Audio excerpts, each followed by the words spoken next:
My granddad's been going through a lot lately. After Grandma died, he kinda went a little mushy. We were asked to come and get him one night after he was found wandering near his house, the police suggesting that we might want to have someone keep an eye on him. Since I was just sitting around the house and doing nothing with my life, my parents extended the idea that this might give me a little freedom since I had recently been chafing under my father's rules. They gave me rules, of course, like no using my grandfather's house for wild parties, no sneaking girls in at all hours of the night, and my grandfather's safety would come first. If we get another call about him wandering off, he will be moving to the nursing home and you will be moving back home. So, I moved my things in with Grandpa, and we became roommates. Grandpa was a pretty good roommate, all things considered. I lived upstairs in the loft. Grandpa had a loft-style house with a whole other dwelling upstairs. And he lived downstairs since it was hard for him to get up and down the stairs sometimes. I did most of the cooking and cleaning. Grandpa bought the groceries and the beer, though that was our little secret, and we lived in harmony most days. The only thing that kind of annoyed me were the stories. Don't get me wrong, Grandpa has a lot of good stories. He's been in the Gulf War, he'd driven trucks in Alaska on treacherous roads, he'd spent almost all his life in the Appalachian Mountains. In fact, this house had been his childhood home. He had many stories about camping and exploring and roaming the woods around the property, those I didn't mind hearing so much. There were many nights that Granddad and I would sit on the porch with a case of beer, and he would tell me stories about exploring the woods and discovering its majesty. It was the lies he would tell sometimes that really got to me. He made up some pretty outlandish claims about the woods that I just couldn't shake off. He would claim to have met a Sasquatch, running for his life as it chased him from the part of the woods it lived in. He had met forest spirits and spent a month in their camp as time moved differently there. He had met animal people, spoken with pale, moonlight guardians that lived underground, and many other things. It wasn't just drunken tales either. Those I could have forgiven, but he would ambush me sometimes with these strange little stories. You'd be washing dishes or cleaning the living room or brushing your teeth, and suddenly he'd just be behind you with a tall tale. I mostly rolled my eyes at these stories, but last night he told me something just truly ridiculous. My best friend Wren turned into a tree. I had choked a little on my beer and finally set it down. I was a little drunk, and maybe I shouldn't have let it frustrate me, but these stories were becoming a bit much. I'd heard all manner of stories from Grandpa and just sort of shrugged them off or politely listened to them, but this one was so bizarre that it took me by surprise. His friend had turned into a tree? What the hell did that mean? Your friend turned into a tree, I challenged. Grandpa nodded and took a swig of his own beer. How, Grandpa? Tell me how a person turns into a tree. He looked thoughtful. It's kind of a long story. Are you sure you have time for it? I was off the next couple of days, so I guessed I did. Yeah, I would say I have time for it. Grandpa finished his beer and threw the bottle into the woods, and I heard it break against a nearby tree. This was a habit he had kept from my childhood, and no one seemed to be able to break him of it. The funny thing was that despite him smashing the bottles, I never found any glass in the woods around his house. I always assumed that Grandma had cleaned it up, but it had continued after Grandma was gone. Just one of life's little mysteries, I told myself. And so, Grandpa began his odd tale. When I was about 9, a new boy moved into the valley. His name was Renoir, but I always just called him Ren. His family was from the Bayou, Louisiana, and he was unsure how things worked out in the Appalachians. Still, I was glad for a new playmate since our closest neighbor was 5 miles in either direction, and we played in the hills and forests around our home. Ren liked to find bugs and small spiders and put them in jars so he could study them. Ren fancied himself something of a scientist, and the Appalachian forests offered him much to explore. Now, the woods were always open to me. Mama never told us we couldn't explore, but Grandma had warned me never to go into the southern grove without her. It was beautiful there, The forest's old and different somehow from the rest of the sprawling valley. I would ask her why I couldn't explore there alone, and she would say that it was dangerous if you didn't know what not to touch and what to leave well enough alone. Like this, she'd say, pointing to a thick, almost honey-like sap that was oozing from a nearby tree. This is the sap of the old calabash tree. You never ever touch it, for if you do, not even I can help you. I asked her why, and she said that her grandma had told her the same many years ago, and she was now telling it to me. It's just one of those rules that we follow. One of those rules we don't question. I had always listened, but Ren was inquisitive. He wanted to explore everything, and he noticed that we were avoiding that particular stretch of forest. I had told him those stories about the places that we weren't allowed to go when we first met. I told him there were two-headed beetles that lived there. There were strange flowers in technicolor patterns, and the large trees that my grandma had always called calabash. He asked me to take him there, not really feeling comfortable exploring the woods alone yet. He was never far from my side when we were in the woods, and he asked me specifically one afternoon if we could go out there. We were young, 10 at the most, and it didn't take much to convince me. I had tried to remain steadfast, not wanting anything to happen since I never went there without Grandma. But he finally broke me down, and I agreed to take him. But I said that he had to do what I say. Don't touch nothing, I told him, especially if I say so. He promised that he wouldn't, and we set off for the grove. We stopped at his house before we went, and he came back with a backpack that clinked a little as he walked.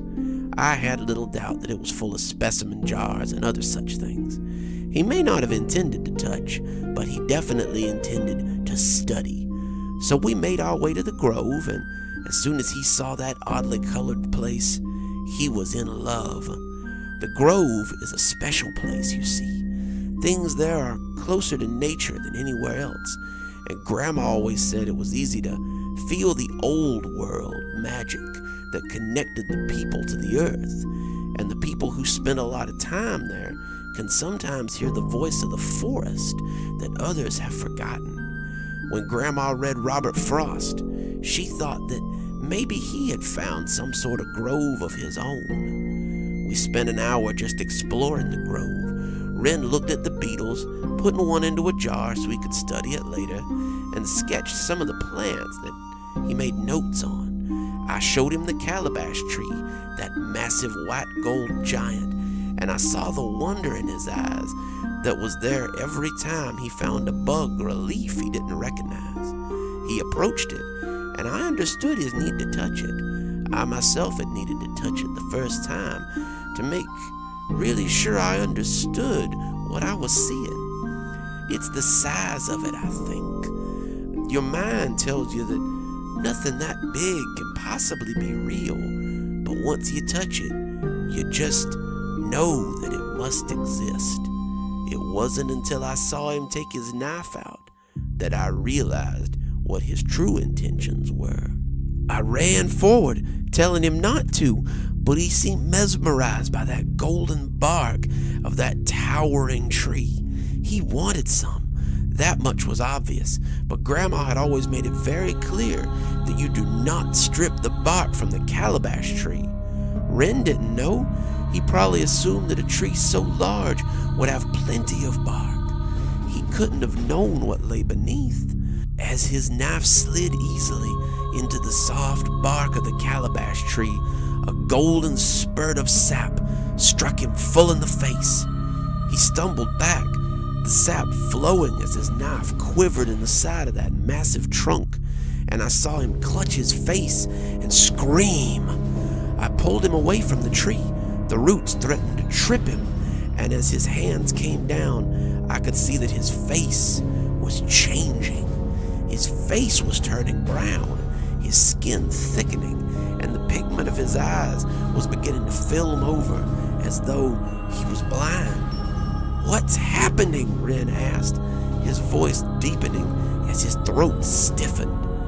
I didn't know, but I knew what I had to do. I left his bag on the ground, the jars slamming together angrily, and pulled him onto my shoulders. We were both 3 miles out into the woods, but Wren wasn't very heavy. He was small, even for a boy of 10, and I pulled him onto my back and carried him with very little effort. We ran, heading for my grandmother's house. Grandma would know what to do. She would fix him. As I ran, I just knew that if I could get him there, she could save him. We hadn't gone far when he started getting heavy.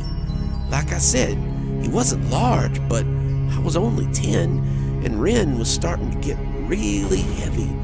The boy was light when we left the grove, me walking as I bounced him on my back, but he became heavier and heavier as we walked.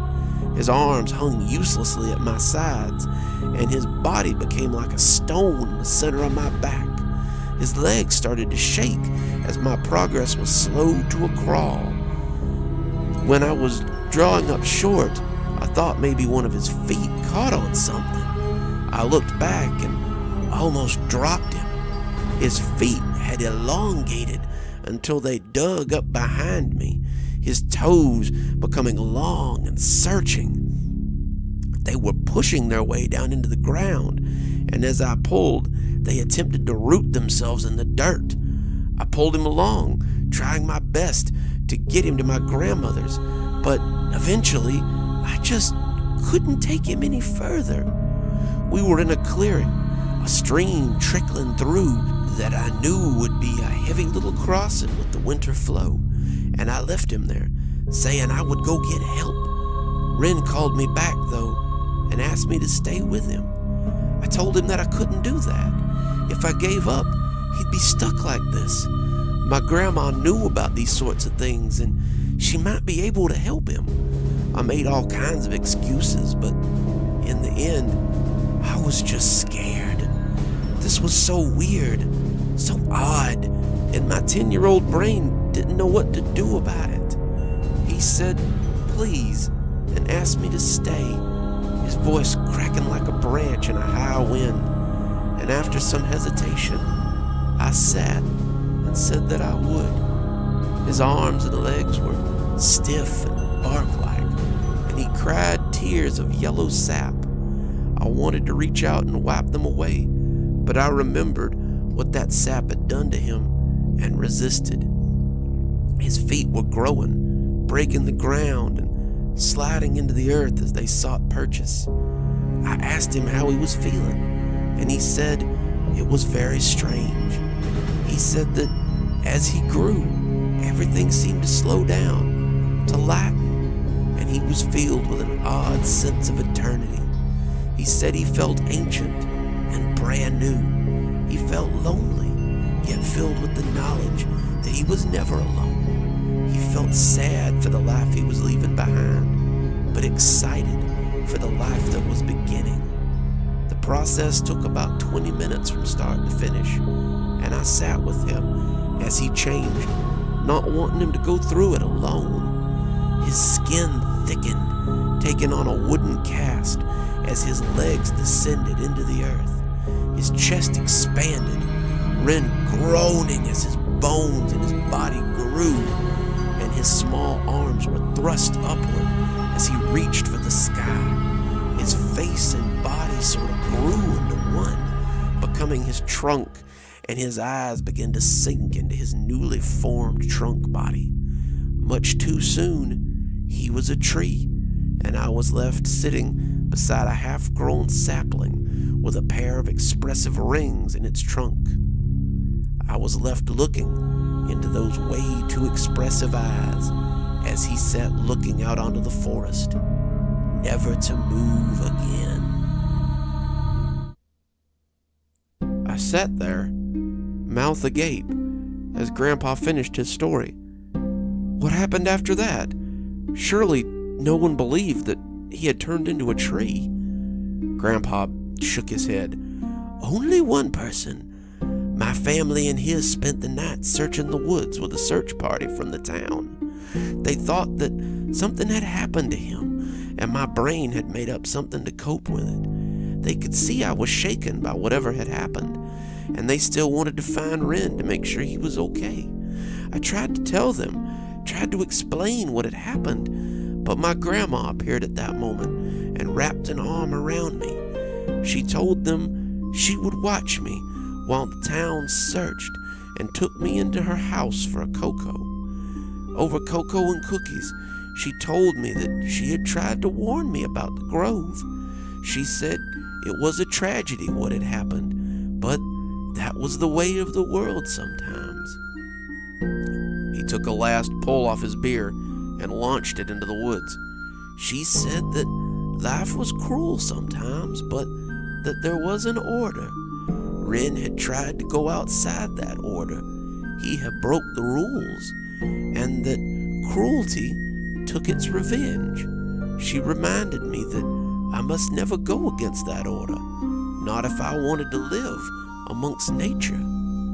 I thought about this before shaking my head and telling him I didn't believe it. People don't just turn into trees, Grandpa. He gave me a strange look and just walked into the house. I thought that was the end of the story, but that would be too easy for Grandpa. He woke me up the next morning, about 3 hours before I wanted to be up, and asked if I wanted to meet Wren. It took my fuzzy brain a few minutes to realize what he was talking about before I remembered the story and asked if he meant the tree. Yes, would you like to meet him? I sighed. I didn't have anything going on that day, so I agreed. We walked into the woods, Grandpa ambling along, and hiked for about an hour into the crisp morning air. For a man in his 70s, Grandpa moved with an odd grace through the familiar woods of his childhood. I suppose he always had, but it was more pronounced now that he was so old. The squirrels and birds were just starting to get noisy, and I could hear the sounds of the forest as we walked. The wind in the trees, the soft noises of small animals in the brush as they avoided the louder sounds of people, the sigh of the leaves as they pushed and pulled towards their inevitable death. Having come here often with my grandparents, I too had become aware of the sounds and tempers of the Appalachian forest. My cousins and I had often found it beautiful and mysterious, but it could be fickle and temperamental too. Just ask my cousin Jeremy, who had twisted his ankle in a hole, only to find that hole was the home of a rattlesnake. If you could ask him, since he'd died while we were getting help. Grandpa led us to a clearing, a small stream bubbling beside it with fresh snow run, and I could see a large, golden-barked tree growing not far from the river. It was towering, probably 15 feet tall, and as I approached, Grandpa shot a hand out and pointed down. I had nearly stepped into a small stream of honey-colored sap that was trickling away from the tree and making its way towards the river. "Don't want 2 calabashes growing so close together," Grandpa chuckled. He greeted the tree as we approached and came around to its front to touch its trunk. The tree didn't move, didn't speak, but as I came up, I could see a swirl pattern on the front that looked like 2 huge eyes. The eyes seemed to follow you whenever you moved, which was a little unsettling. Though unsettling, the tree looked no different from any other, except for the color and the weird sap. It wasn't until the wind picked up through the branches, shaking the leaves and making them dance, that I thought I heard a creaky old voice say, "Hello, Howard," in response to my grandfather's greeting. We spent some time there, just talking that day. It seems I have a lot to learn from Grandpa's old stories. Maybe I'll tell you some more sometime, if Grandpa's feeling talkative.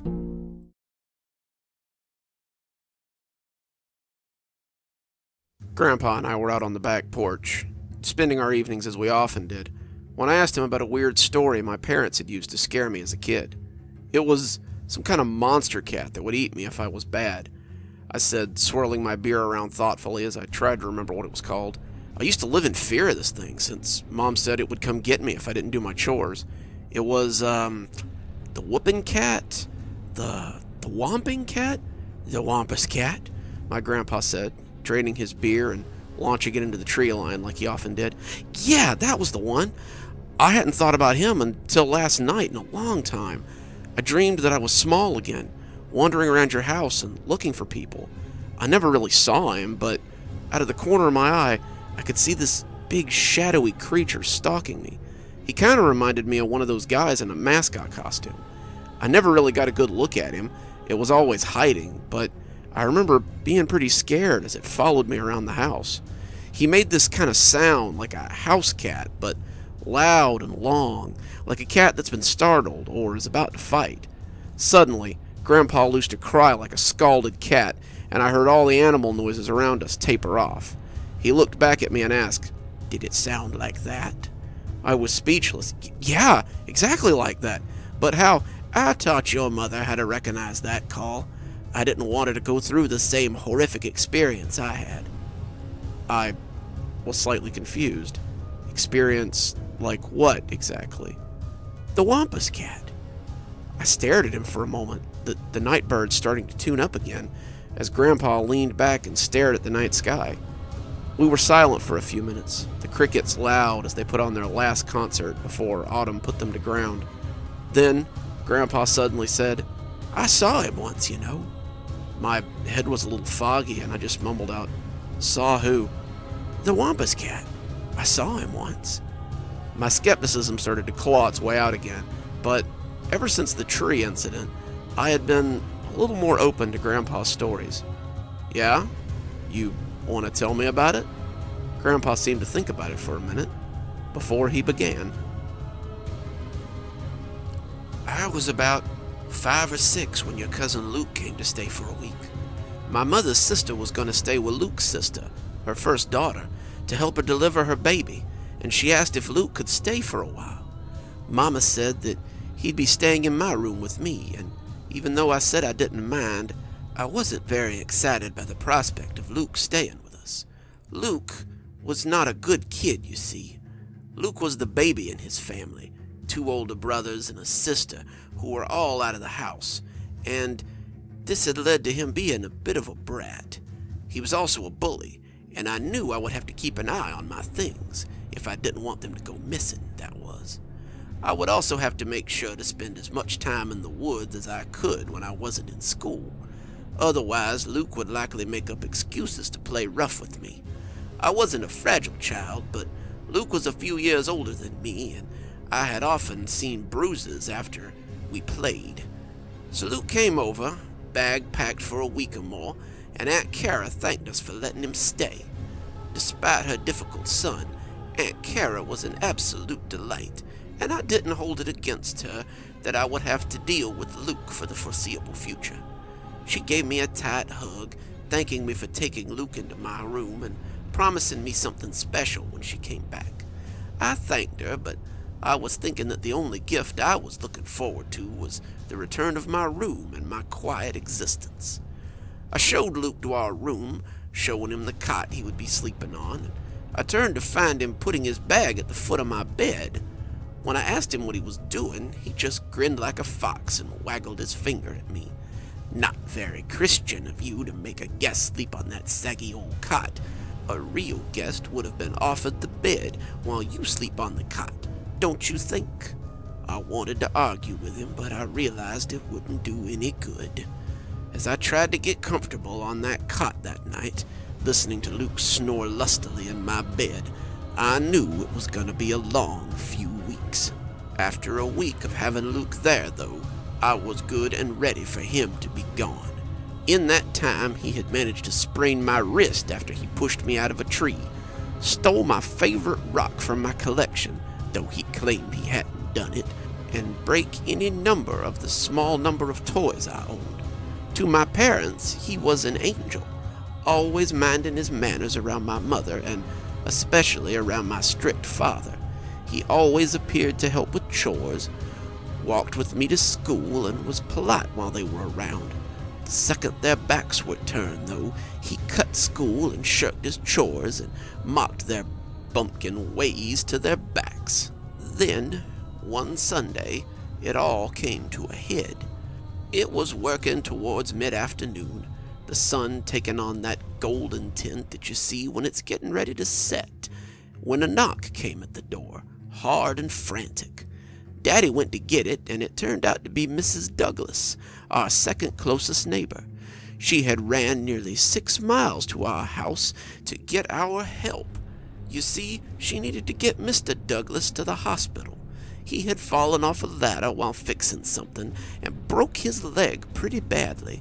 She had managed to get him onto the porch, but she couldn't drive him there herself since they didn't own a car. This was the mid-1930s, so that wasn't uncommon, and my parents agreed to help her.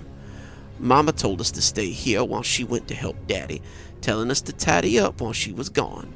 I asked Mama if I could go with them, saying I wanted to help, but really just not wanting to be left alone with Luke. Mama smiled and ruffled my hair, thinking I was just trying to avoid my chores, and told me that I had to stay here and watch over the house while they were gone. Besides, you don't want the Wampus cat to hear you're shirking your responsibilities, do you? That had sent a chill up my spine. Much like you, I was pretty scared of that Wampus cat. Not just because my mama talked about it, but because my grandmama talked about it. Grandma used to say that the Wampus cat came to get little kids who disobeyed their parents, dragging them off into the woods to devour them in its lair. She said he roamed the woods, listening for misbehaving children, and took care of them so their parents no longer had to be burdened with them. He has coal black fur and glowing embers for eyes.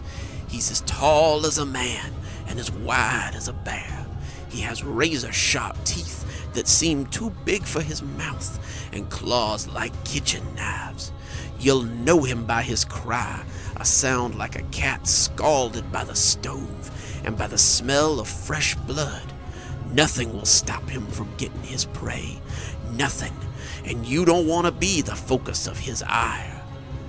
When Grandma told me to beware of something, I bewared it. So, as the old truck rumbled out of the front yard, I set about my chores. There were dishes to be washed, there were floors to sweep, and there were counters to clean, and there was washing to bring in as well. As I started wiping the counter, I heard Luke snort, continuing to throw the baseball he had been playing with into the air before catching it. He hadn't gotten up from the couch, and he was sitting with his head near the ground and his feet on the back, something Mama had asked him not to do. You don't still believe in that old cat, do you? I looked up, confused by the question. Of course, Mama wouldn't lie about something like that. Don't you? No. I figured out a while ago that the Wampus cat was made up. Have you ever seen a cat that big? It's all just nonsense. I tried to rationalize this, the cleaning cloth still held in my hand. That couldn't be right. My mama would never lie to me, and my grandma would certainly never lie to me. My mama might tease me sometimes, but she always told me it was a joke afterward. My grandma, though, did not joke about the strange things that might be found in the Appalachians. This would muddy the water and might cause me to question something that might very well get me killed. As Luke played with his ball, I continued to clean and finish my chores. As I cleaned, I began to feel something watching me. It began as a tickle on the back of my neck, that feeling that I wasn't quite alone. As I washed the dishes, I could almost feel a presence looming just out of sight, its hulking form seen out of the corner of my eye. It seemed to linger near the windows, its bulk sometimes blocking out the light. I felt my eyes creeping over to have a look, but I remembered what my grandma had always said and kept my eyes forward and away from the windows. If you ever feel something watching you, it's best to just ignore it. Some critters really don't like being seen, and seeing them could be the last thing you ever do. I finished the dishes as the sun began to sink towards the edge of the horizon. I could feel those eyes behind me, could feel them boring into me, and I didn't want to look at whatever possessed those eyes. It seemed intent on me, showing no attention to my cousin in the living room. I had to finish cleaning. Mama would be mad if I didn't. I turned around, my legs like wooden pegs beneath me, and felt my stomach sink into my throat as I saw him. I only saw him for a second, but that was a second too long. He loomed in the window near the mudroom, his bulk making the setting sun appear muted. His fur was coal black, looking matted and tangled as the burdock stood out against the glass. His eyes were living coals, seeming to simmer in his head as he stared at me. His claws tapped lightly against the window, those long yellow talons that sprouted from his furry hands. His teeth were too big for his mouth, and they poked out haphazardly from a heaving maw that fogged the glass with every breath. He moved away after a few seconds, pushing his bulk out of the window sill, but it had been long enough to etch his image in my memory. I felt the hardwood of the cabinet as it ground against my back. I sat down hard on my backside, my eyes glued to the window as they bulged in fear. The window was empty now, but I could still see the remains of his final, gasping breath. I could still see his face if I closed my eyes, and those claws would haunt my dreams for many nights to come. I was shaking as I watched the window, seeing his shadow as it slid across the porch, his weight making the boards groan and the slats creak. "What are you doing?" I looked over, seeing Luke standing there with a questioning look spread across his face. I pointed shakily towards the door, my voice refusing to come out. "Oh, what? Is it the great Wampus cat waiting for me?" I nodded furiously, pointing at the window. Luke moved to the window, looking out onto the porch and snorting at me. He said he didn't see anything out there, and moved to the door to open it. I cried out, not making any intelligible sound, not wanting him to let it in. I sounded like a dog strangling on a bit of something, unable to draw in breath. He unlocked the door and turned the handle, pulling the door as if in slow motion. I screamed internally as that door swung open, my throat holding it in till I felt like I might burst. He stepped out onto the porch, looking around the door before turning back to grin at me. "Well, either he's great at hiding or he ain't here. Almost like he's made up. I told you there was no Wampus cat, nothing to punish naughty kids. Your mama lied, just like mine, and there's nothing that can do anything about—" A shadow fell across him. My attention had been drawn away as he spoke, but it snapped back to the large black silhouette behind him as the doorway was engulfed. Luke still stood grinning in victory, but his smile dribbled off his face as he took notice of the shadow that fell across the floor. He turned his head ever so slightly, but I don't think he ever saw the Wampus cat. The creature wrapped its thick furry arms around him, lifting him easily into that gaping maw of razor-sharp piano keys. Luke screamed as his head slid into that toothy mouth, and he went on screaming until the Wampus cat crunched down and ended his life. He stared at me as he stood there, Luke's body hanging in his arms, before he turned and took his grisly supper back into the sea of green. I sat there, speechless, as my grandpa finished his story. The night sounds were all around us again, the birds and the bugs tuning up, as Grandpa took a sip from his nearly forgotten beer. His throat had been getting rough towards the end, and the beer seemed to wet it like a dry valley in a rainstorm. He finished the beer in one pull and launched the bottle into the woods, where it shattered against a tree. So, what happened when they got home? Surely they didn't believe that a big cat monster came and ate your cousin. He stared into the dark, his face that of a child who's been scared into silence. He was quiet for so long that I thought he had fallen asleep, and I snapped my fingers in front of his face a few times to see if he was dozing. He snapped awake after a few seconds of this, blinking and looking around as the fear slid away. Even so, it was several minutes before he spoke. Well, as it usually happened, Grandma came to save me. Not from the Wampus cat, of course. He only took naughty children. She came to save me from my terror. She came and found me shaking like a leaf, the door still open, and the sun sinking low in the sky. She took me to her house and wrapped me in a quilt. I sat there for hours, my mind throbbing under the weight of all that fear. It isn't every day you see the focus of your fears made flesh, and I spent a few days at my grandma's house as my mind tried to make sense of all of it. My mother came in a panic after finding Luke and me missing, and when Grandma told her what had happened, she tried to push her way to me immediately. Grandma held her back, though, telling her to be patient with me. He's been through a lot, Possum. Give him time and let him rest. He's seen the Wampus cat and lived to tell the tale. Not many can say that. I sat in that shaking stupor for quite some time before I was able to gain control of myself again. Aunt Kara came to see Grandma too, and I heard her crying. She cried, she wailed as I shivered beneath my blanket, but she never told anyone what had happened to her son. I heard she told everyone that he drowned in a lake while swimming, and no one asked any questions, because that's just the way things were out here sometimes. I never saw her again. She seemed to have lost her taste for the Appalachians.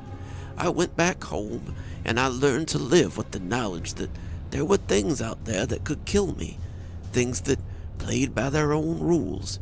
This was my first taste of strangeness, and I never forgot it. Somewhere in the woods, a cat yowled, and I shuddered to my core. I knew it was nothing but a mountain bobcat, but it was still a little too close to the cry my mother had always made for my taste. I got up then, taking my own bottle to the garbage as I went back inside. Grandpa asked me where I was going before I could walk in, and it took me a few seconds before I could answer him. I forgot to take out the garbage earlier. I don't want any damn cat to think I'm shirking my house chores. My grandpa's laughter followed me into the house.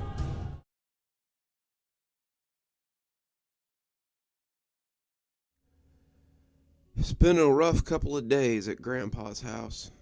As the summer creeps across the land, the rains have been heavier than usual this season. It seems like the grass needs cutting every weekend, and this weekend it looked more like hay than grass. It's my own fault. Grandpa and I have been busy with the flea market stall lately, and the house looks pretty shabby because of it. So, one Sunday morning, I took it upon myself to put the house and the yard in order. The grass in the yard was nearly as high as I was, and it seemed the best place to start. When I came to live with Grandpa, he showed me the mower he had in the shed, and I remember rolling my eyes at the ancient old thing. It was a push mower, something Grandpa called a Flintstone, and after a few days of shoving it around, I begged him to buy something with a motor. Grandpa laughed about it, but there was a brand new push mower in the shed next time I went to go mow the grass. As I set to work now, I kinda wished I'd asked for a rider instead. I was pushing the hateful engine through the tall grass when I hit something and nearly fell over the front bars. Looking up, I wondered how I had missed the sparkling bottles that protruded from the scraggy grass. Grandpa's yard was full of such weird ornaments, gnomes and bird baths and things like the tinkling sculpture I had run into. It wasn't until I pulled the mower back, though, that I heard the cracking and realized I had damaged it. The glass around the sculpture may have been high, but the grass around it was short and freshly cut. When the bottles collided with the ground, they burst in a small explosion of angry glass. I reached out a hand, meaning to right the thing, and was suddenly enveloped by the worst pain of my life. I looked down to see if I'd stepped in glass, wobbling around as I slapped at my skin. It felt like glass shards were piercing me all over, and I worried for a moment that I had stirred up some ground wasps. It was every piece of glass from the broken bottles was making its way into my skin. I wobbled towards the house before falling onto the freshly cut lawn. When I came back to myself, Grandpa was standing over me. "You okay, son?" "Yeah," I groaned, my skin still burning as I slapped at it. I guess the sun got to me or something. I remembered the thing that I had broken and pointed at the remains of the shattered sculpture. "Sorry, Grandpa, I think I broke your sculpture or something." He looked over at the pile of glass and wood, and the color drained from his shriveled face. "Oh no," came a whisper, and it sounded as frail as a dried leaf. For a man his age, Grandpa gets around surprisingly well. Today he was nearly running as he went over to the thing. He went to the weird whatever it was and lifted it up so he could inspect the bottles. I got to my feet and came up behind him, and it was only then that I noticed the colors. Most were blue, but there were some green ones and some brown ones, maybe a clear one or two. Grandpa sucked in a hissing breath, and I could see that the ends of many were jagged and smashed. "This is bad, son," he said, and when he looked at me, his eyes were full of sorrow. "What do you mean? I see you break bottles almost every night of the week." "Yeah, but not these bottles," Grandpa hedged, lifting the thing and placing it back into the ground. He set about replacing the broken bottles and putting them in a nearby wheelbarrow. I reached out to help him, but he caught my wrist and pushed it away politely. I watched him go about his work, and when the wheelbarrow was full, he wheeled it beside the house and out of sight. He came back with a box that rattled a little and started walking around replacing the bottles I'd broken. "Grandpa, what's going on?" "Well, son, you broke my bottle tree." "Your what?" I asked, unfamiliar with the word. "Dear Lord, have you never heard of a bottle tree?" he asked, looking at me as though scandalized. "No, I don't believe I've ever heard of one till today." This seemed to anger him even more. "Has my daughter forgotten everything? She doesn't teach you about bottle trees or crickets at Christmas or anything." He put the last bottle on a little too hard, and when the neck broke and sent it spilling to the ground, he picked it up and threw it in the woods. I thought you said, doesn't matter, that was a clean bottle anyway." "Clean?" I asked, but Grandpa was in a hurry. He had begun stomping off towards the house, muttering under his breath as he mounted the stairs. I stared after him, catching him easily, but he put out a bony hand to stop me before I could take a single step onto the porch. "Oh no, not yet. No way you're bringing them spirits into my house. You wait here till I get my bag. Make yourself useful while you wait and bury those bottles in the side yard."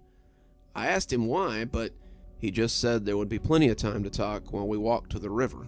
With no answer forthcoming, I shrugged and set about burying the bottles in the wheelbarrow.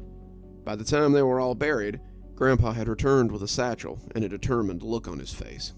"Come on then, best we get started." "Get started with what?" I asked, feeling my frustration mounting.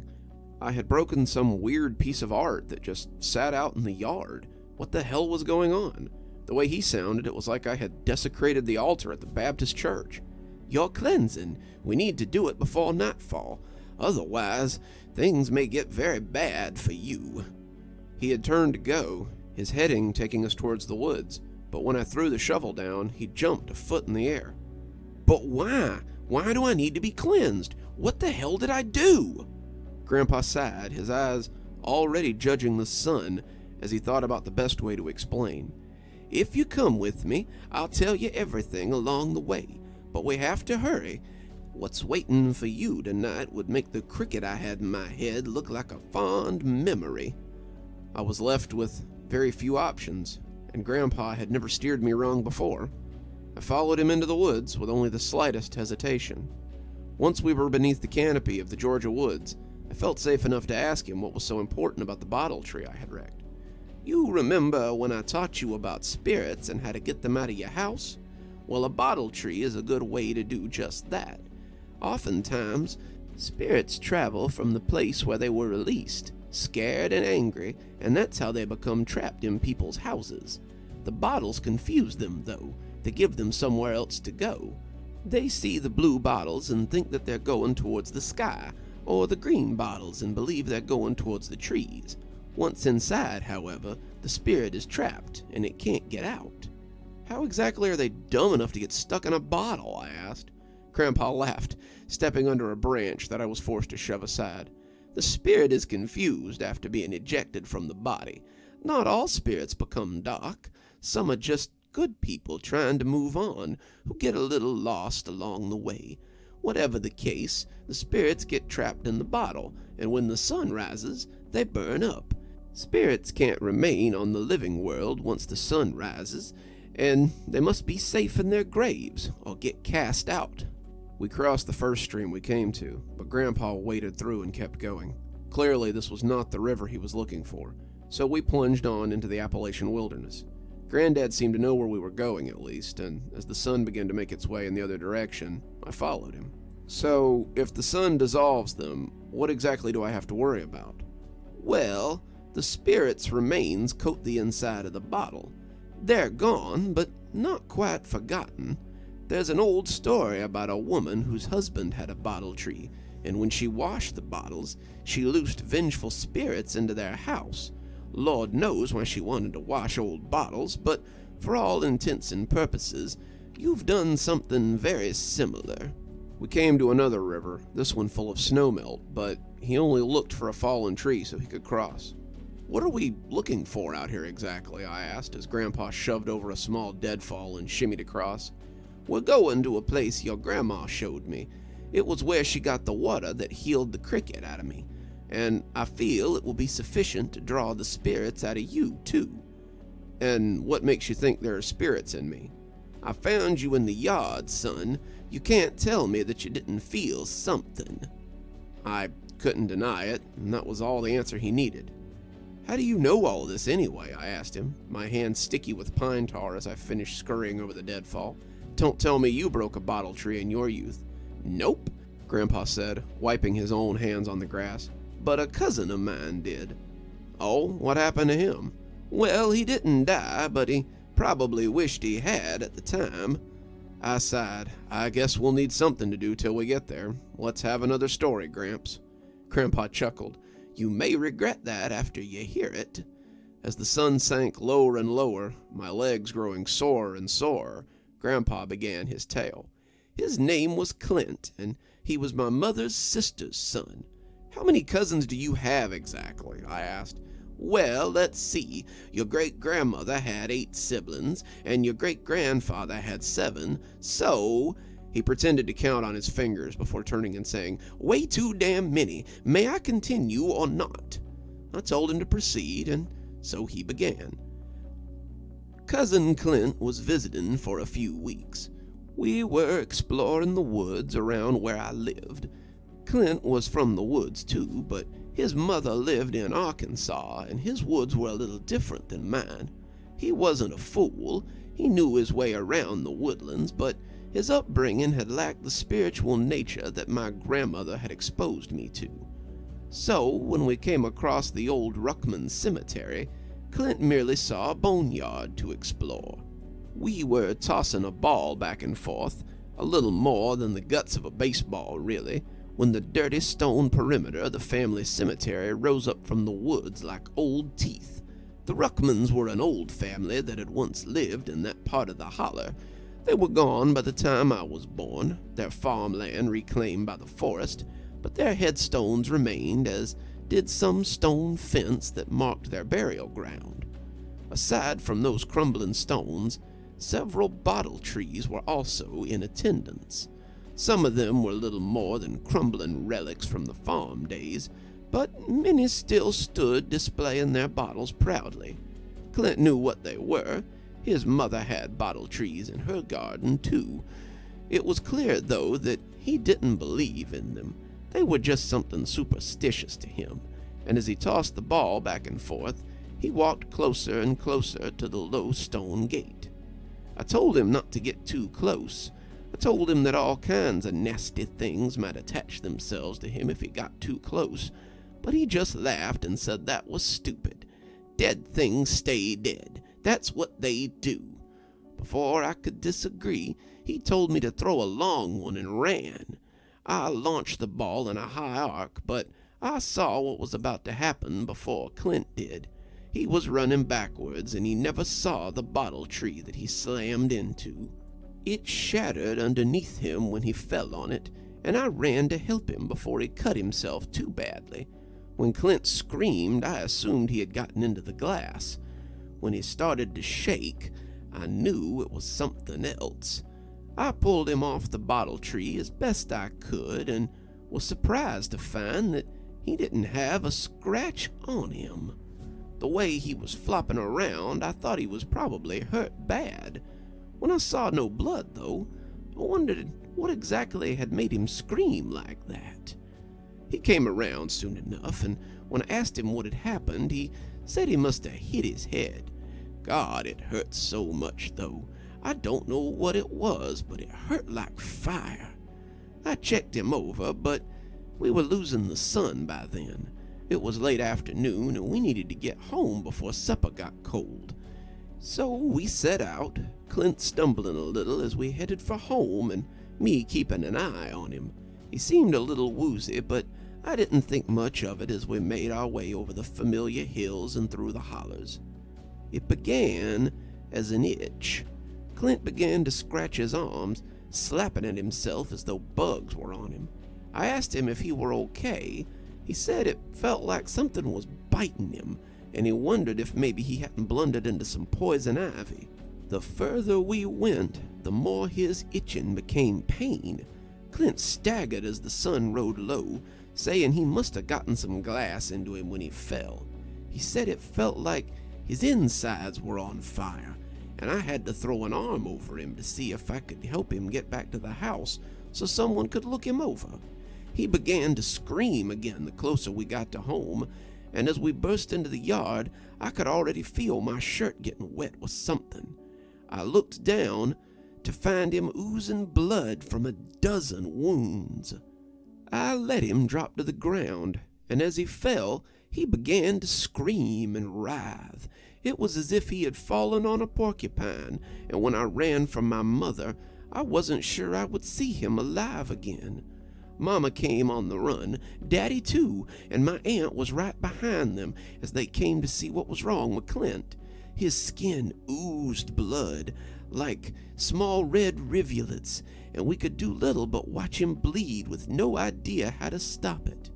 Until, that is, Mama told me to go get Grandma, and I went on the run. The longer I listened to the story, the more scared I became. When he first spoke about the itch, the sun was still high in the west, but as it sank lower and lower, I started to feel like ants were crawling on me. I slapped and checked myself for bugs, but Grandpa just went right on with his story.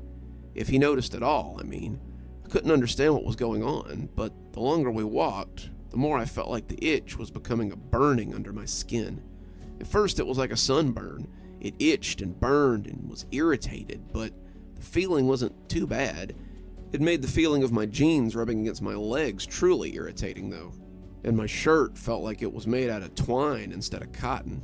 Was this how Clint had felt as he left the graveyard for home? When would I start to bleed out of every pore? How long would I have before I could no longer control my legs and Grandpa would have to carry me? "Are you okay, son?" Grandpa asked, and I nodded and told him to go on. Grisly story as it was all that was keeping me distracted from the itch and the building of the burning. Grandma met me at the door. I never thought of it as a kid, but Grandma always seemed to have some sort of sixth sense about these things. I thought then that it was just how old people were, but now I understand that it was her way. She knew when she was needed, and she was ready to help when the need arose. She had a shoulder bag on, this one that I'm wearing actually, and she told me to show her the way. I led her back to the house and was glad to hear Clint screaming when I got there. Grandma looked at him and asked what had happened out in the woods today. "Nothing," I told her. "We were playing with a ball and exploring the woods, and then But that's when I remembered the bottle tree. Clint fell on a bottle tree over by the Ruckman's cemetery. Grandma was in her bag in an instant. "Hold him down. He's not going to like this." They held him down, none of them asking questions, as she called me over and showed me the bottle of river water. I say a bottle, but it was more like a pitcher. It held a large wax seal on top, and when she uncorked it, the water shimmered like a trout's scales. From a stream I know of, "I'll show you sometime," she promised, before turning and dumping the water over Clint. He stilled in his squirming for a moment, at least until the glass started breaking his skin. He stopped then, and I realized we had arrived. "It, may be best if you not listen to the next part before we're done." I had itched and burned for the last hour of the hike, but the sight of the river took my breath away. It was like looking at a fish as it wriggled on the ground, its gorgeous scales shimmering in the dying daylight. It called me as I watched it flow, begging me to drown myself in it. "Climb in," Grandpa said, his eyes straying to the burning line of the sky. "Climb in while there's still daylight." I started to take my shirt off, but Grandpa sighed. "There's no time for that." For someone so old, his hands were oddly strong as he shoved me into the river. Just like Clint, the water seemed to stop my burning and itching, but I could feel something else just below my skin. Then, the pain that flashed across my body made the pain from earlier seem like a daydream. It felt like knives were being born from my flesh. It felt like someone was pulling teeth out of my skin. I can't properly explain what it felt like, but I watched as the shards of colored glass slid out of me. They came out like sewing needles, some of the slivers looking as long as my pinky finger, and as they came out, they dissolved into sparkling motes of color. My breath felt trapped inside me, my hands shaking as they fought against the current that tried to pull me down. I felt stabbed 1,000 times and was not aware when it finally ended. I passed out well before then. I woke up by a fire, my clothes drier and my body no longer aching. "I didn't think you were ever gonna let go of that bank," Grandpa said, making me jump a little. "I'd wager you still have some soil under your nails." I lay there, still trying to come to terms with what I'd seen. It appeared that Appalachia was full of more mysteries than I could imagine. "You did well.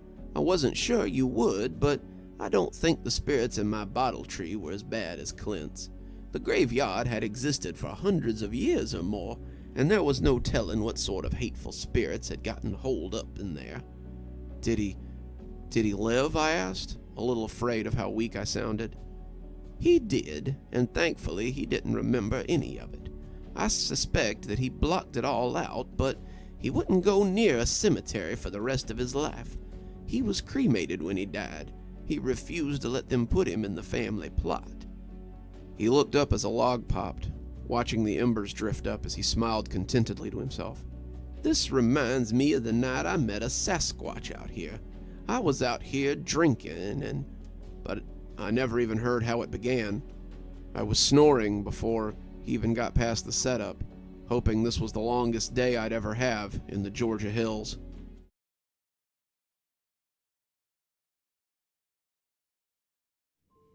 Today started out pretty weird, and only got weirder.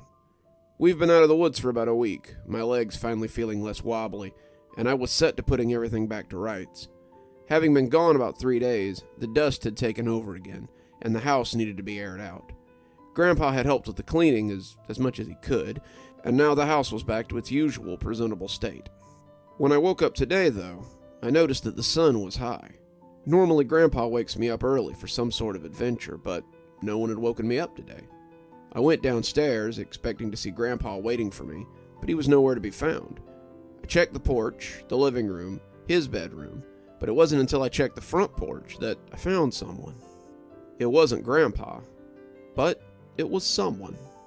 He was dressed in a long white coat, his round crown hat as dark as a raven's wing. He had his back to me as he stood looking out into the yard, and the back of his calfskin boots were silver and inlaid with the image of an hourglass in silver. It would have been hard to see if the sun wasn't so high, but I could hardly miss it as the hourglasses winked at me from the back of those boots. He hadn't taken notice of me yet, but I could have hardly missed him. "Excuse me, what are you doing?" The man turned around, and I immediately wished he hadn't. To say that the man was gaunt would not have done him justice. The man looked like a scarecrow with a human skeleton hidden beneath the surface. He was a fantastic piece of Halloween decoration that had learned to walk and talk. He looked like nothing so much as some kind of other's idea of what a person should look like. He was wrong. He had no place in the light of day. "Hey there, youngster." I couldn't hide my shudder as he fixed his eyes on me, his words creeping across my skin like bugs. "I'm a friend of your granddad's. Is he home? I need to ask him something." "No," I said, the words just kind of spilling out before I could even think about them. I can't seem to find him. I can only assume that he's taken to the woods for whatever reason. Maybe you should go look for him there." He tipped his hat to me and walked casually off into the woods, his white coat visible in the field of green for quite some time. I stood and watched him go, and when I couldn't see him anymore, I made my way back inside. I couldn't even think about cleaning anymore, not after all that, and I set about making a cup of strong tea with some of Grandpa's whiskey mixed in for good measure. I opened the cabinet on the little island and jumped back as something pulled it shut again. I stood there for a few seconds, unsure of what had just happened. Was someone hiding in there? Why was someone hiding in the cabinet? I could think of only one person that could be hiding in there, and I was unsurprised to find someone holding the door shut when I tried to open it again. "What are you doing?" I started, but he hissed at me and told me to hush. "Don't give any sign I'm here. He'll know, and he'll find me." "You mean the guy outside?" I stage whispered, still pretending to make tea. "I told him to check the woods. He's not even—" "Doesn't matter," Grandpa said, cutting me off again. "Look, just go about your day and ignore me until dusk. Once the sun goes down, I'll tell you the whole story. But for now, just get out of here." I sighed, figuring this was just one more thing I'd have to take on faith, and moved off to try to run out the rest of the day. I couldn't help glancing out the window as I worked, and that's the only reason I saw him skulking around out there. At first it was just a glance. I saw that white coat and black hat standing behind a tree, or I'd catch that oblong face out of the corner of my eye and turn to see nothing. Other times it was harder to ignore. I'd see him walk into the side yard, but not come around the back. I'd see him walking around the front yard, but he'd be gone when I went to ask him what he was doing. As the day progressed and the afternoon grew long, his sightings became more and more frequent, and far less friendly. I would often get glimpses of him behind me or to the left of me as I worked in the house. I could feel eyes on me, but I'd turn around to find nothing there. I could feel his hateful gaze on me right up until the sunset and the crickets began to tune up. Then he vanished as suddenly as he'd arrived. I was sitting out on the back porch, a beer sweating in my cup holder, when Grandpa came slowly from the house. He wasn't in his usual put-together state. His hair was mussed, his clothes were dirty, and he kept rubbing his backside as he sat stiffly in his usual porch chair. I handed him a cold beer, and he took a long pull off it before saying anything. "Thanks, son. It's been a long day," he said as he settled into his chair. "So," I asked after a few minutes of tactful silence, "want to tell me why you were hiding in your secret compartment in the kitchen?" "Sure you want to know?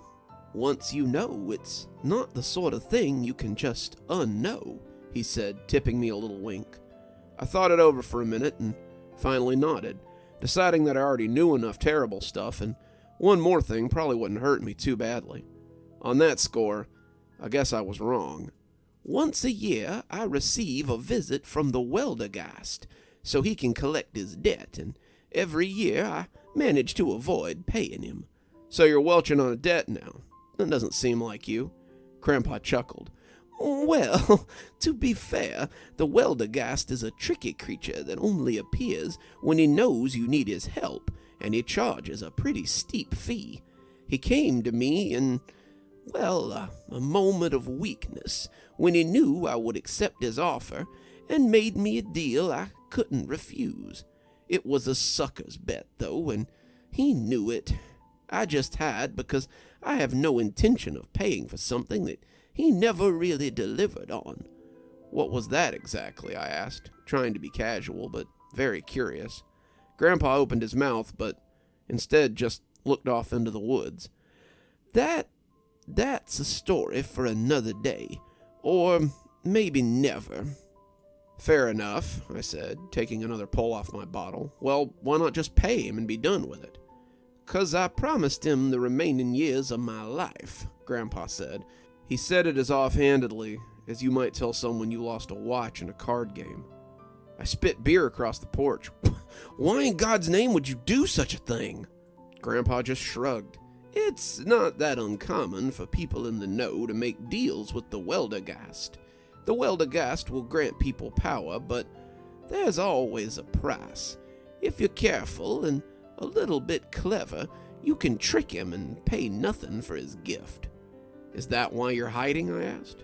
He nodded. Once a year, the Welder Gheist sends you a missive. It tells you that he will come and that your business must be conducted before the sun sets on that day. That means you're safe for a whole year if you can avoid him on that particular day. You were visiting some friends for the weekend when it happened last year, so you probably don't remember me spending the whole day in my hiding spot. I nodded, taking his words in and rolling them around. I guess it made sense. I knew that Grandpa knew of these strange creatures, but after meeting Glimmer last week, I was coming to understand that he also had a unique relationship with many of them. Grandpa wasn't just some Van Helsing type who fought the monsters. He realized that living in the Appalachians meant living with them and adapting to them. Still, I said, rolling the bottle of beer in between my fingers and warming it, seems an odd way to live sometimes. Grandpa chuckled. I can imagine that it would be. It was strange for me when I was young, too. Grandma kinda introduced me to this strange and sometimes frightening world, and then disappeared just as I was getting used to it. Wait, I said, I thought you said your grandmother died. For all intents and purposes, she did. I suppose it's time I told you about that, since it ties in very closely with the Welder Gheist. Feel like a story, kiddo? He asked, tossing the bottle and reaching for another. I told him I did, and he popped the top as he looked off into the woods. This happened when I was about 15. I would look back on it as one of the saddest days of my life. I was coming home from school when I remembered that Grandma had wanted me to come over for lessons that day. I sighed, not really wanting to spend my afternoon in Grandma's kitchen as we pored over dusty old books. I was at that age where I guess I didn't really believe in magic like I used to, and this was all starting to feel a little superstitious. That probably sounds weird, given what I've told you I'd seen, but it's easy to forget the bad times when you're living through the good ones. I still learned the woodsy ways, and I still went with Grandma sometimes when she did her rounds, but I was older now and thinking strongly about using my afternoons for work or for spending time with my friends. But I was a good boy, and I didn't want to let my Grandma down, so I went to her house for my lessons. Despite my doubts, we had a busy time over the last few years. Grandma and I had cleansed a few houses, blessed a few plots of land, and had a nasty encounter with a boo-hag one night in Reverend Tucker's house. I don't think the good Reverend had believed in such things before then, but when Grandma pulled the boo-hag off of him as it attempted to drain his life force, he couldn't very well doubt it. He and Grandma had come to a shaky sort of friendship, despite Grandma keeping her own sort of ways. Why depend on the good Lord for everything when you can do for yourself, Grandma often said. Poor fella has enough on his plate without having to worry about me. I saw Grandma's house as I came up the road, but it was the man that caught my eye first. I say man, but, well, you've seen him. He's no man, that's certain. He was dressed in a long white peacoat, his head crowned with a dark hat like a cattleman. He wore these boots, but I saw silver on the back before I saw the soft calfskin of them. They had hourglasses on them, and the sand almost seemed to run through them as the sun caught them. He turned as I approached, and I stopped when his presence fell on me. He was just wrong. His body was like someone wearing another person's skin. His face bulged in places that a normal face shouldn't. His whole posture and geometry made my eyes water a little, and I couldn't understand how he could exist at all. He smiled when he saw me, and the look made me think of a wild animal that had gotten a pair of dentures from the garbage. "Hey there, youngster. I'm looking for your grandmother. She's an old friend of mine, and we're supposed to meet to discuss some things. You wouldn't know where she is, would you?" I couldn't find the words right away, so I just shook my head. "That's a shame," he said, sounding bored rather than mournful. "Well, if you should find her." Then he turned away and looked around like she might be standing just behind a tree or something. "I don't," but he turned, and I had to force the words past my teeth. "I don't remember ever seeing you before. How do you know my grandmother?" He turned back towards me, and I suddenly wished I'd just let him leave. He came closer this time, bending down so he could come to eye level with me. He was pretty tall, or I was short for 15 maybe, and when he bent, I heard a sound like a tree limb groaning in a high wind. It was an unhealthy sound, the kind that bones make just before they break. "That is an interesting question," he said, his breath smelling like something rotten. "I suppose your grandma and I met when she was about your age. She needed something, and I had it, so we made a deal. Your grandma's tried to escape that deal for a very long time, but I'm sure I'll collect what I'm owed one of these days." He was very close to my face, and I felt like a rabbit trapped in the sight of a predator. I was not a small teenager, 5'5" and muscled from working in the woods and helping my daddy, but this man made me feel like a toddler. Even bent at the knee, I felt like he could unhinge his jaw and simply swallow me up. As he smiled at me, I felt sure I could see something moving beneath his skin. Not bones, but something like bugs, or hell, I don't know. I was young and full of myself, but this wasn't the first time I had been face to face with something I could neither fight nor understand. Suddenly I was a young boy who was watching a monstrous cat as it peeked at him through my front door, and I didn't like it. "Maybe you'd like to make a deal. Is there something you desire, youngster? Maybe a woman you fancy who won't give you the time of day? Maybe you'll require wealth, prestige, power." He said the last like it was something both sexual and dark. The word felt like the thing I sometimes thought about late at night as I lay in bed. It felt like the decadent cake my mom made sometimes. I suddenly wanted to roll in it as this terrible stranger watched. Suddenly, the man didn't seem so terrible to me. I could see myself with Kathy Marty on my arm, the prettiest girl in the valley, with a pocket full of money and a brand new Ford to parade around town in. More than that, I could see myself living without the fear I had held for spirits and woodland devils and all the other things that went bump in the night. Behind that power, I could see this creature hunkered, and the idea was no longer so terrible. "I can make all that happen. I can bring it all to you, make it yours, but only after we make a little deal." He had extended a hand to me, and I had reached shakily out to take it. That was when my grandmother's voice cut across my foggy mind like a cleaver through a calf's brain. "Get away from him," she growled, and I could see that she was standing on the front porch. Had she always been there? Had both of us just completely missed her? She was dressed in a long black dress, a sundress of some kind, and even at her age she stood tall and proud. She stared at the thing that I had no name for at the time, and seemed to dare it to lay a finger on me. "Why, Elizabeth Gretchen Chambry, if it isn't my old friend. I'm so glad that you have agreed to come and conclude our business. Let's go inside then and see it put to rest."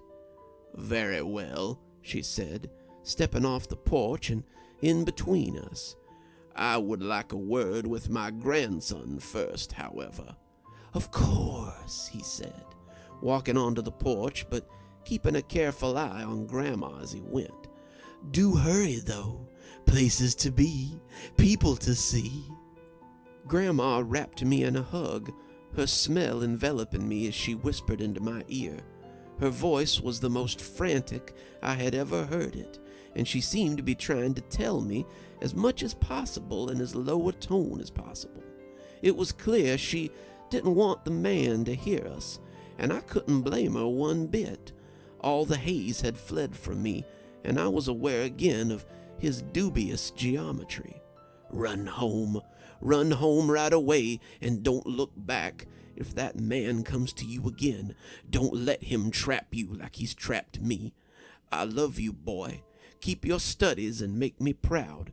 Now go and don't look back." I ran then, showing my heels up the road and not stopping until I was back inside my house. I was crying on the front porch when my mother found me, and I wouldn't tell her why. A powerful assuredness had come over me, and I knew what I would next find when I went to my grandmother's house. A night bird sounded off in the woods somewhere, and the return call sounded spooky amidst the sound of crickets. Grandpa launched another bottle into the woods, and I heard it shatter as it hit the tree somewhere out there. I expected he would reach for another, but he just sat there and stared out into the woods. She was hiding from him for years, but it was my fault that he caught her. She could have lived for years and years, but I had to go and get involved. As far as I was concerned, I had killed her. I found her sitting at the table the next day. She was just sitting there, looking so peaceful, her eyes staring and glassy. They wanted to bury her, but her will was very clear. I put her ashes in the valley next to Renoir's tree. That was the summer I started drinking, about a year and a half before the lights killed my friends. The two of us sat there in silence, listening to the forest hum. If you knew what he was, why did you make the deal? Grandpa didn't seem to want to answer, and I had decided that he wasn't going to, when finally he whispered, You wouldn't understand until you've lost someone, like I've lost someone. You can't know what you would trade for them back. He got up then, saying he was tired and heading off to bed.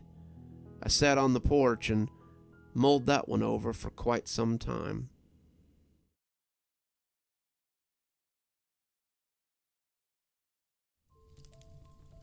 Grandpa and I spent a few nights in the woods after the incident with the bottle tree. As good as I had felt the night before, my legs weren't quite up for the hike back just yet. So, we spent 2 nights in the woods while I recovered. It wasn't uncomfortable, not really. I grew up camping, but Grandpa liked to camp a little rough. I had thought to myself plenty of times when I was a kid that I was camping rough, scoffing at my parents and their pop-up camper as I slept in my sleeping bag in a pup tent. That was real camping after all, I told myself.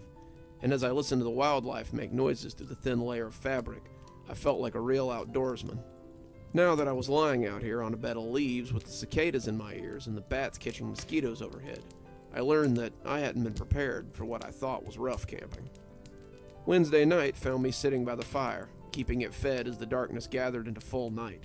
Grandpa had gone to relieve himself in the woods, and the smell of our cooking fish as they crisped over the little wooden spit fire made my stomach growl in hunger. Grandpa swore I'd probably be able to make it back to the house by tomorrow morning, and my legs were starting to feel a lot better. I turned the fish as I sat and waited, hearing the fire crackle and the nightlife carry on their noisy chorus. When something else cracked, I turned my head to the left and froze like a deer in headlights. The woods around us were dark, but the gloom did nothing to hide the 2 large pair of lilac eyes that stared at me through the trees. I locked eyes with the creature, the 2 of us held in the gaze of the other.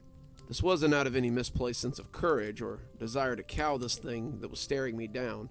I felt as enchanted by those eyes as I was scared by them, and my hands slid up to clutch the little ward that Grandpa had shown me how to make. I didn't know if it would do anything against the creature, but I knew that I would need everything I could get my hands on if it decided to attack. We had been staring at each other for a few minutes, my eyes beginning to water, when something crunched down on a bush not too far away from the campsite, and both of us looked at the source of the noise. Grandpa came stumping back into the camp then, and I looked back to the place where the eyes had been to see that they were gone. "Those fish are looking a little more burnt than I strictly like 'em, son," Grandpa said, sitting down and flipping them over. "Grandpa," I said in a half whisper, "I saw something over there." Grandpa turned his head, almost lazily, and smiled after only a precursory glance. "That's so? Did you attract the attention of a boo-hag or something?" "Whatever it was, it had purple eyes," I said, poking at the fire as it started to burn down. Grandpa looked up from the fish like a robin smelling a cat. "Purple eyes? Are you sure?" "Absolutely. They were really light purple, too, like violets or lilacs or something." Just then, Grandpa turned back to the woods and cupped his hands over his mouth, loosing a call that sounded like an angry chipmunk. He listened, staring out into the darkness as he searched for something. He made the call again, but it sounded less sure the second time. I just watched it all unfold and sat in a state of extreme confusion. Was he calling to the thing with the purple eyes? Was he calling it to us?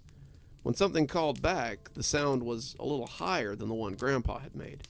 Something approached us through the bushes, the sound hitting my ears differently than the glumping Grandpa had made in his approach. I imagined it was something like what a fish heard when another fish cut through the water near it. It was whispery, almost ethereal, and it made my skin crawl a little. Then it spoke, and I felt like I might shudder right out of my body. "Is that you, Fisher?" "It is. Is that you, Glimmer?" When the creature stepped out of the woods, I thought for a moment that Grandpa had been playing a joke on me.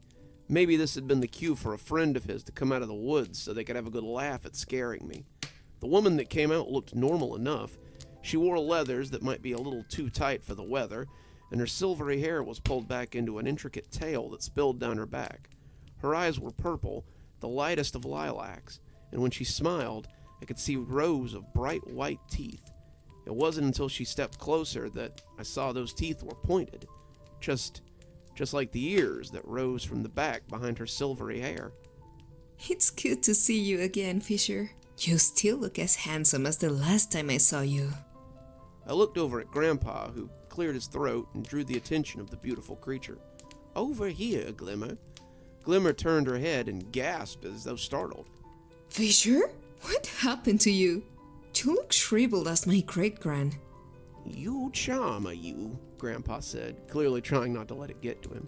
"You look exactly the way you did the last time I saw you." She smirked, looking back at him. "Well, it was only 50 years ago. It's not like it was very long." 55 to be exact, but who's counting?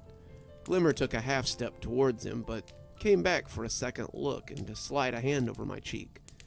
"You look so much like Fisher when he was young," she went on, before sitting down on the ground next to Grandpa. She slid her alabaster hands over his wrinkled skin and laughed as the flesh moved under her touch. Grandpa didn't seem to mind, and she turned his head as she did the same to his cheeks. She laughed as she noticed his gray hair, and he smiled as he watched her, admiring him. "What has happened to you, Fisher?" "I got old, my dear. It happens to the best of us if we're lucky. This is my grandson, actually." She snorted, sounding like this was the most ridiculous thing she had ever heard. "Your son, maybe, but there is no way this one could be your grandson." "Sad but true," Grandpa said. I sat and watched the two of them, her studying him and Grandpa accepting it with humor before asking the question. "So," I thought about the best way to phrase this so as not to offend the sharp-toothed woman who had rolled up out of the woods all of a sudden. "Who exactly is this?" Glimmer pinched Grandpa's cheeks playfully. "You never told him about me, Fisher?" "I did, as it happens, though he may not remember it," Grandpa said, giving me a little wink. I thought back, trying to remember all the stories that Grandpa had told me in the past year, and finally landing on the answer. "Wait, is this the Moonchild you said you met in the woods?" Grandpa cackled, but Glimmer made it sound like a seal who's got a fish stuck in its throat. "A Moonchild? Are you still telling people that's what I am?" Well, most people can't pronounce what your people call each other. It's what I've called you since I was a kid, and you've never stopped me. Wait, I believe you told me that there was a story there for later. You didn't want to interrupt your story about the widow's candle, though. Good memory, kid. I suppose that now is as good a time as any to tell you, though. Glimmer let go of his face and reclined by the fire instead, the light making her skin look like pale milk. I do so love the tale of our meeting, Fisher. I was such a wild little thing back then. In that, Grandpa said with a wink, you haven't changed much, Glimmer. Grandpa made himself comfortable, preparing for another tale, as he looked into the fire that danced before him. Well, it all started with some fish I had pulled out of the river on that fateful camping trip. I had hiked off into the woods, as you know, to camp for the weekend. This was Friday afternoon, and I had arrived around mid-afternoon and started fishing.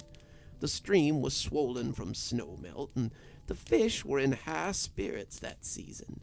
I could have probably plucked them right out of the water with my hand, but I set about with my pole and my night crawlers, and soon I had a mess of fish hanging from a nearby tree. As dark approached, I had my fire built and my sleeping place laid out with a camp blanket. I had caught plenty of fish, 10 in all, and had decided to scatter the remains back into the river so I didn't attract a hungry bear or anything. These were fat river brim, too, and my mouth watered as the smell of them cooking assaulted my nostrils. I had turned to get something from my pack, and that's when I heard the rustling. I turned back, reaching for my knife, but there was really nothing to see. I had mistaken the fire popping for a rustling noise, and I bent down to turn the fish. I had all the fish on wooden spikes, and they were crisping nicely over the fire. I had a heel of hard bread and some cheese to go with it, and I was anticipating quite a dinner. Nothing works up an appetite like a good hike, after all. It wasn't until I had turned all the fish that I noticed I had been robbed. Instead of 10 fat brim, I only had 9. Someone had taken one of my fish, one of the end ones, and I glanced around to make sure it hadn't just fallen over. It wasn't in the dirt, and it wasn't in the fire, and I couldn't imagine that it had wriggled back to the stream all on its own. So I sat back down and picked up a stick I had meant to be whittling that evening. The fire ate the shavings happily as I fed it, but my eyes scanned mistrustfully around for whoever had taken my fish. Like I told you before, the woods were known to have tramps, and most of them weren't above a little sneak thievery if it meant not starving. I would have probably shared my fish with them if they'd asked, but Daddy had always had harsh opinions on thieves, and they were opinions that I shared. Even at 10, I was prepared to defend myself if I needed to, though I figured I would just run if they came after me in force. A few fish were worth less than my life, and wasn't so foolish as to go spoiling for a fight. When I heard the bushes to my left rattle, I turned and saw something take off quickly as it moved around like a caged cat. It rustled bushes around the clearing in quick succession, its movements making me think it might be a coyote or even a big cat like the ones I'd heard about in town. As I sat by the fire, thinking about how it would feel to get jumped on by one of those big mountain cats, I remember how they said it had butchered Claire's sheep as they sat afield one night. It had ripped them open, eaten their soft parts and leaving their bodies all husked out.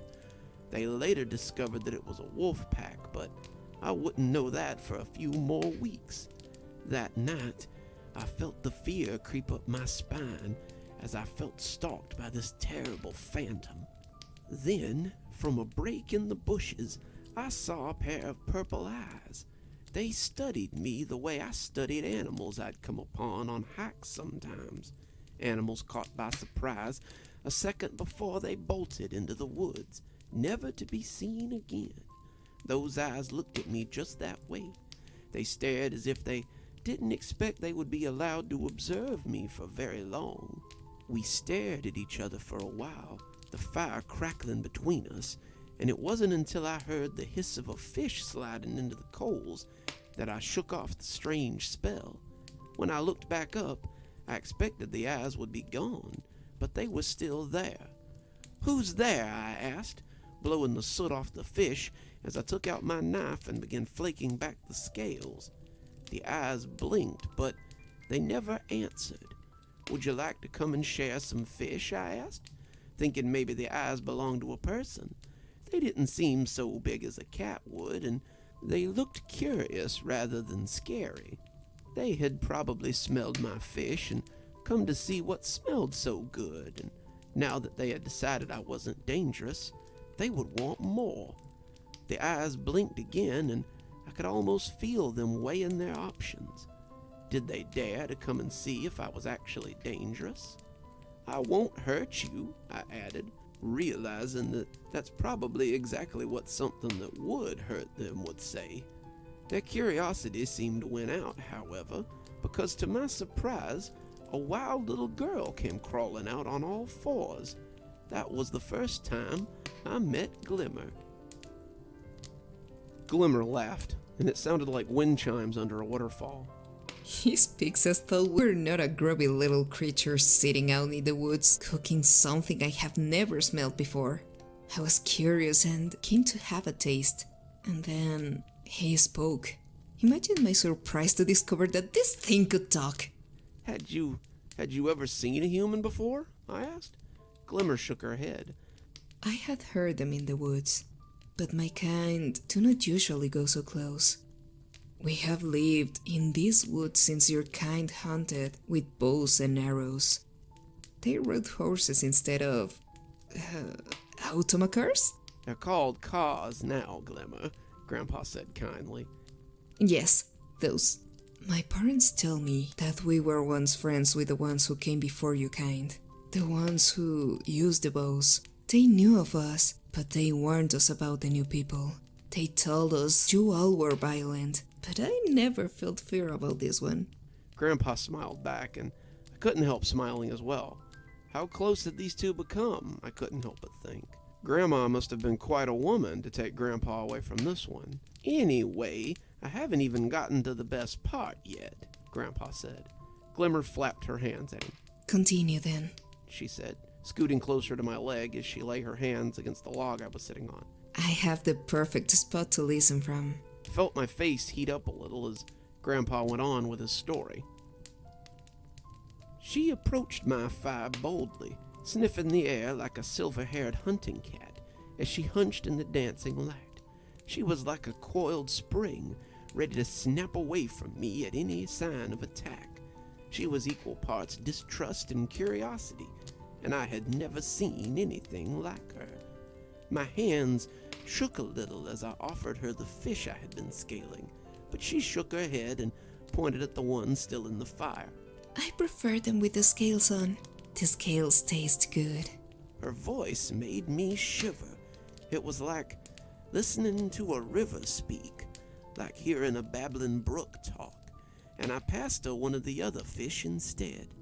My hands shook as I extended it toward her, staying out of the fire, and when her hand touched mine, it felt like fresh baby skin. She snatched the fish away, sitting on her haunches as she ate. True to her word, she ate it scales and all, and her sharp little teeth slipped the bones away as she chewed them as well. She ate the whole fish, tail, head, eyes, and fins and all, and I saw her looking greedily at the remains of my own fish before I threw it to her. She caught it easily and began eating it too as I grabbed a fresh fish. Before long, the fish were gone, and she was relaxed a little as she cleaned up the remains of my dinner. "This was a fine meal, Fisher," she said, sucking the grease from her fingers as I went back to whittling. "That's not my name," I said with a little chuckle. "My name's—" But she came very close as she watched my hands going about their absent-minded task. I had been whittling away without much thought as this little creature had stalked me, and when I looked down, I noticed I had a little cat. He wasn't completely done yet, but He was starting to take shape. His ears and feet were plain enough to see, at least. What are you doing? Is it... But whatever she had said, it sounded like bees buzzing in my brain, because I flinched and almost dropped the cat into the fire. She noticed my cringe and took a step back, her cautiousness resurfacing. "It's called whittling," I said, showing her the cat. "My dad showed me how." She came a little closer and watched in amazement as the cat was finagled more and more from the wood. I watched her out of the corner of my eye, the fire turning her into a china doll. Her skin was so pale, her hair like spun wire, and despite being a mess, it was still very pretty. She was dressed in what looked like a nightshirt, and it was covered in dirt and cockleburrs. I didn't care, though. I had never seen anything like her, and I made a mental note of her so I could ask Grandma about her when I got home. As the cat came free of the wood, she made an excited noise and grabbed for it, uncaring of my knife. It's beautiful, Fisher. You are a man of many talents. She sat by the fire, inspecting the little cat as a yawn coursed its way up my throat. What was that? She asked, trotting the little cat across the leaves as she made it stalk the sticks and twigs. "Just a yawn. I guess I'm feeling a little tired," I said, sitting back and watching her at play. Tired already? But the sun just went down. I yawned again. I was just so damn tired, and when I blinked, she had walked her tiger across the grass. That's when I started to hear an angry voice bellowing, something like a startled bear, and she stiffened like a spooked cat. I have to go. Daddy's looking for me. She paused at the edge of the clearing, and when the moon hit her just right, her pale skin shone like diamonds. I'd like to see you again, she said suddenly, turning and looking at me as her skin shone like a lantern. "I'd like to see you too," I said, realizing I was just as curious about her as she was about me. "How do I find you?" She thought about it and then smiled with her mouth of sharp little teeth. Make this sound if you want to see me. Then she made a sound like an angry chipmunk in a high wind, and the noise set my hair on end. That's my name. Call me some night if you like. I tried to tell her I would, but all that came out was a huge yawn and a muffled, "Good night, Glimmer." She smiled at me then, and as the fire went out, she disappeared into the woods. I wondered if I'd ever see her again, and thankfully, I did. Glimmer was smiling as he finished, her head against my leg as she remembered their first meeting. Quite a few more times as I recall. Rising to her feet and dusting herself off. "Leaving so soon?" Grandpa asked. Sorry, Fisher. I've got to get back. But I was very glad to see you and your grandson. Call me again some night, though. I would very much like to see you again. She paused and looked back at me as she added, Both of you. Then she was gone. Grandpa sighed. "She's something else, isn't she?" I nodded, a little lost for words. When I asked Grandma about her, she said that Glimmer was something hard to pronounce and older than the native people. She said that Glimmer sounded like she might be little more than a child, but her people could live for hundreds or even thousands of years. Grandma said she had befriended one or two in her lifetime, but their trust was exceedingly difficult to earn. She told me that if I had managed to earn the friendship of this Moonchild, then I should count myself very lucky. As we sat back and watched the fire crackle, I considered that I might be lucky too. Had Glimmer not told me that I might call on her as well? Could you teach me how to make that sound, Grandpa? I asked, and Grandpa smiled and said he'd be happy to. Maybe someday I'll tell you of the time I saw her before this, the time I told Glimmer it would be the last time we met. I laughed. Those must have been some extraordinary circumstances. Grandpa smiled as he watched the fire. "Yes, well, your grandmother was quite an extraordinary woman."